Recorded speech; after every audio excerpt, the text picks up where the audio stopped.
Hey guys, today is World Anteater Day and I'm here to give you an insight into this amazing but very underrated animal.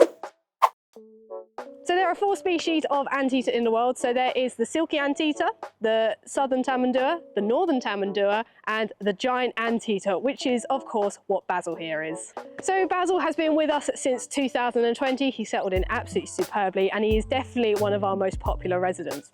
Why though? Well, let me introduce you to him. So this is Basil. So Basil here is 5 years old. These guys are super duper amazing. So as you can see, he's really big. So these guys will grow to about 6 feet lengthways. Basil here weighs about 48 kilos. They can get up to that sort of 55 kilo mark. So anteaters are really cool. So all in these shoulder areas here, he has got lots and lots of chunky muscle. So this helps him to get his food, which is ants and insects. So he will use that to dig into the ground to be able to find any ants nests in there, or more commonly, he'll use that to break into termite mounds, which are super duper hard to get into. Now, because he's got a lot of muscle up in his shoulders, he actually means he's got a lot of his weight at the front of him. So he needs something at the back to actually keep him on the ground. Otherwise, he's going to be doing roly-polies everywhere. One of the main things you probably notice about him is his absolutely massive tail. It essentially acts like a counterweight for him, so it keeps everything on the ground. He will also use it when he goes to sleep. He will curl up into a little ball, just like your domestic cat or dog does, and he'll actually fan the tail over the top of him, and he'll use it a little bit as like a blanket or a duvet. Just helps him keep all nice and snuggly and warm.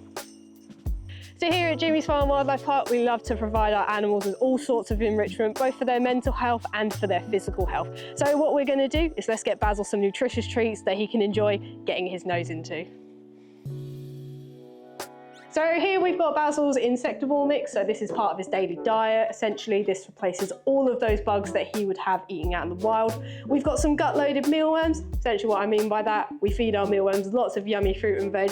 So they're packed full of nutrients. So when we give it out to animals like Basil, they're getting the most out of them that they possibly can. And we've also got a bit of avocado for him. So we're going to mush this up. We're going to put it into these pipes and we're going to put it into his fake termite mound and see what he does.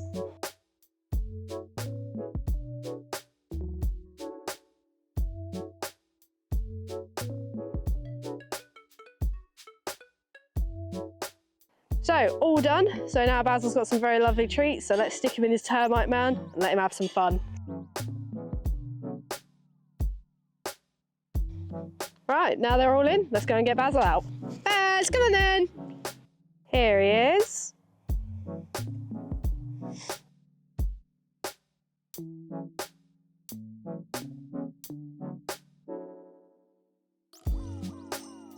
Oh, you're such a good boy. So you might be able to see his tongue flicking in and out. So that tongue can actually go in and out of his mouth about 150 times a minute. So it's a very speedy little thing. So giant anteaters actually don't have any teeth. So hence why they have a very small mouth, because they don't need any action to chew it. So all along his tongue, he's got microscopic little hooks. So these are what actually allow the insects and the bugs to stick to his tongue. And then his tongue will go back into his mouth. Essentially, he just swallows them. And what's super cool about these guys is that in the wild, obviously, they would naturally eat from termite mounds. So we've obviously got the example in his paddock here. Now, they won't absolutely decimate a termite mound. What they will do is they will rip open the top. They'll eat for a few minutes at that mound, and then they'll leave it, and then they'll go on to the next one that's within their territory. So the reason that they don't completely eat every single bug that's there is because it allows the termites to repopulate themselves and to rebuild their home. So for Basil here, it means he's actually got a constant food supply. These guys eat like 30,000 ants or termites every single day. You imagine that's not a small feat for a big animal like this. So by doing that, it just means he's got easy food for him to get to.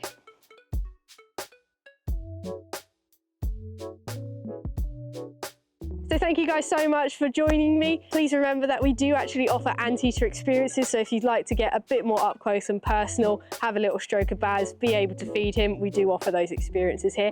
And you can also adopt him. They make the perfect gift for any anteater enthusiast that is here. And all the money raised from our adoptions do go back into the wildlife park for caring for our animals and for funding future conservation work. But thank you very much and happy World Anteater Day.